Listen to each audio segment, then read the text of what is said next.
So, talent acquisition versus recruitment. You've probably heard these terms thrown around, maybe even used them to mean the same thing, right? But what if I told you the difference isn't just about words? What if it's the secret sauce that separates companies just getting by from the ones that are totally crushing it? Let's dig in. So let's just get right to it and tackle the big question. Is talent acquisition just a new, fancy buzzword for good old-fashioned recruitment? I mean, it's an easy assumption to make, but the truth is, they're really two totally different ways of thinking about how you build an amazing team. And right here, this is exactly why it matters so much. Think about it this way. How you hire isn't just about filling a job. It's a huge strategic choice. It's the difference between just keeping the lights on or actually building a serious competitive edge. And that's really what we're going to get into today. Okay, let's cut through all the noise. What is the real core distinction here? Because when you strip away all the corporate jargon, it actually boils down to one simple but super powerful idea. Here it is. This is the big aha moment. Think of recruitment like a sprint. It's fast, it's tactical, and it's all about the short term. It's reactive, right? Uh-oh, we have an empty seat. The goal is to fill that seat fast. And once someone's hired, job done. The process is over.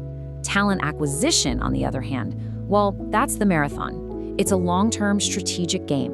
It's not just about filling a seat, it's about investing in people and building up the company's talent for the future. It literally covers the entire employee journey.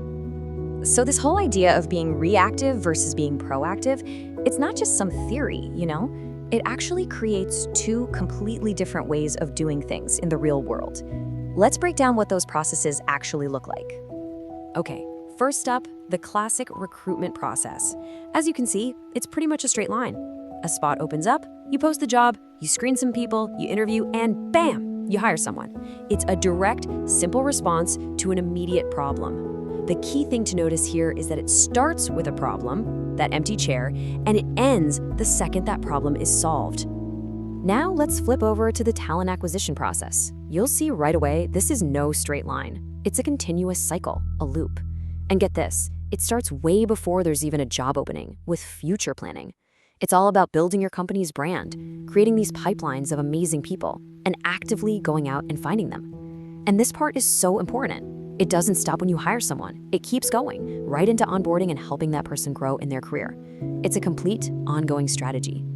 So look, if there's one big takeaway from all this, it's this right here. Recruitment is a line with a start and an end. It solves an immediate problem. Talent acquisition is a circle, a continuous loop that's always building for the future. All right, so now that we've got the what down, let's talk about the when. And I really want to be clear here. This isn't about one being good and the other bad. Not at all. It's all about picking the right tool for the right job. And this is where I want you to start thinking about your own company, your own team. As we look at this next part, ask yourself, what kind of situations are we dealing with? Which one of these approaches really makes sense for the jobs we need to fill right now?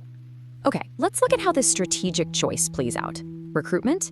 That's your go-to when you need someone like yesterday. The timeline is tight, and the main thing is speed. Think about filling lots of entry-level jobs, right?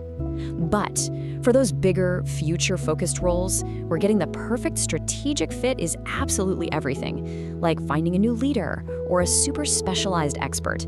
That's when you bring out the big guns, the talent acquisition strategy. So it kind of makes sense, right? If the goals are completely different, then how you measure success has to be different too. You just can't use the same scorecard for a sprint that you use for a marathon. And this is huge. It changes what a win even looks like. For recruitment, a win is all about efficiency. You're looking at things like, how fast did we fill the job and how much did it cost? It's very transactional. But with talent acquisition, a win is all about long-term impact. You're asking bigger questions. How good is this person at their job? Are they staying with us? Are they actually helping the business grow? See the difference? That's strategic. So where does that leave us? Well, the goal for most companies shouldn't be to just pick one and forget the other. Nope. The really smart companies, the ones that win, they build something great by strategically combining the best of both worlds. And here's a really practical way to think about doing that. First thing you do is map out all your jobs based on how important they are to your strategy. Then, for all those day-to-day operational roles, you use your fast, efficient recruitment process. But for those key roles, the ones that really give you an edge over the competition, that's where you put your energy into the long-term talent acquisition game. The trick is getting good at doing both. So, what does that actually look like when it comes to spending your time and money? Well, a pretty good rule of thumb for a lot of companies is something like a 70-30 split. So, maybe 70% of your resources go toward that speedy recruitment just to keep the wheels turning, and then you invest a really focused 30% on talent acquisition for those game-changing, future-building roles. At the end of the day, this hybrid approach is what lets you be both efficient and super effective. You're taking care of today's problems right now, while at the same time, you're building the pipeline of talent that's going to help you win tomorrow. It's really about optimizing for right now and for the future. And that brings us to the final big question for you to take back with you. I want you to really look at how your own company hires people. Are you just filling seats, just keeping things running the way they've always run? Or are you strategically investing in people to build a real, lasting competitive advantage?